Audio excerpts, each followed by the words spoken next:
আপনার সাথে রিভিউ করতে যাচ্ছি নাটক শ্বশুরবাড়ি আপ্যায়ন। চমৎকার একটি নাটক, এক কথায় অসাধারণ একটি নাটক, ভাল লাগার মতো একটি নাটক। এবং এই নাটকের জন্য আমি অসম্ভব ধন্যবাদ দিতে চাই এখানে যে স্ক্রিপ্ট রাইটার মহিন খান এবং ডিরেকশন যে দিয়েছে সেও মহিন খান। মানে এক কথা হচ্ছে যে একজনের এত গুণ কিভাবে থাকে, মানে স্ক্রিপ্ট এত সুন্দর, এত সুন্দর ডিরেকশন, দুইটাকে এত সুন্দরভাবে কম্বিনেশন করেছে।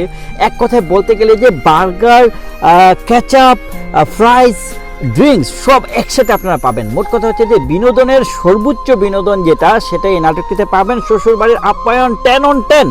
বন্ধুরা, এই নাটকটিকে আমি 10 on 10 দিচ্ছি এই জন্য যে এক মাস পরে আপনারা দেখতে পারবেন এই নাটকের ভিউ হবে 15 মিলিয়ন থেকে 20 মিলিয়ন। হ্যাঁ, আপনারা এক মাস পরে এসে দেখেন আসলে নাটকের ভিউ কত হয়। দেখো, এই নাটকটিতে আমরা দেখেছি যেভাবে হিমি আপু এবং নিলয় ভাইকে চমৎকারভাবে নাটকের মধ্যে আসলে সাজানো হয়েছে। সাথে সাজানো হয়েছে তার শ্বশুর এবং বাবাকে। শ্বশুর, বাবা প্লাস হিমি আপু, নিলয় ভাই, এই চারজনের যে কম্বিনেশন এক কথায় অসাধারণ। যেভাবে আসলে শ্বশুর বাড়িতে আপ্যায়ন করেছে জামাইকে, এটাও অসাধারণ। এবং একটা পর্যায়ে এসে শ্বশুর যখন বুঝলো জামাই তো আসলে তার বাবার সাথে বা নিজ পরিবারের সাথে আসলে অসম্মান প্রদর্শন করছে, তখন শ্বশুর যে শিক্ষাটা তার জামাইকে দিল, এটিও কিন্তু অসাধারণ ছিল। আসলে কিছু মানুষ আছে যারা কিনা শ্বশুর বাড়ির উপর খুব বেশি ডিপেন্ডেন্সি হয়ে যায়। তো সেটাতে প্রবলেম হচ্ছে কি, নিজের আত্মসম্মান বোধ থেকে শুরু করে আপনার যে কনফিডেন্স লেভেল থেকে শুরু করে আপনার যে পার্সোনালিটি, এটা কিন্তু শার্পলি ডাউন হয়। তো এই নাটকটিতে আসলে শ্বশুর তাকে বুঝিয়েছে আসলে জামাইকে যে তোমার কোনটা করণীয়। এই জন্য তার শ্বশুরকে আমি অসম্ভব ধন্যবাদ জানাচ্ছি। কেননা শ্বশুর বুঝতে পারলো যে নিলয় ভাই তার বাবা মার সাথে আসলে যেটা করছে ইনজাস্টিস করছে, তো বাবা মাকে অবজ্ঞা করছে, যেটা কিনা তার নিজের পিতৃভূমিটা হচ্ছে মানুষের কাছে সবসময় খুব স্পেশাল। আপনি যেখানেই থাকেন না কেন, দেশে বিদেশে শহরে গ্রামে যেখানেই থাকেন, আপনার পিতৃভূমিটা হচ্ছে আপনার সব থেকে বেশি মধুর এবং সব থেকে প্রাণের জায়গা।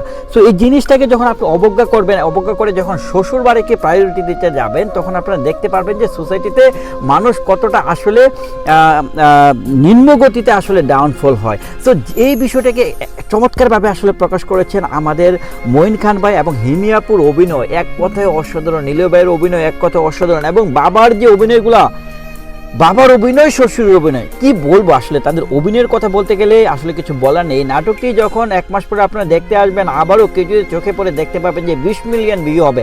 বন্ধুরা, আমি আগে থেকে কমেন্টস করে রাখি, নাটকের ভিউ হবে after 1 month, after few weeks 20 million. চমৎকার একটি নাটক। হিমি আপুর এবং নিলয় ভাইয়ের নাটক আমি সবসময় দেখতে চাই। যখনই তাদের দুজনকে আলাদা নাটক দেখি, সত্যি আমার কাছে মনে হয় যে আসলে আমি কিছু একটা মিস করছি, মনে করছে যে তরকারিতে লবণ নেই, কিছু একটা মিসিং আছে।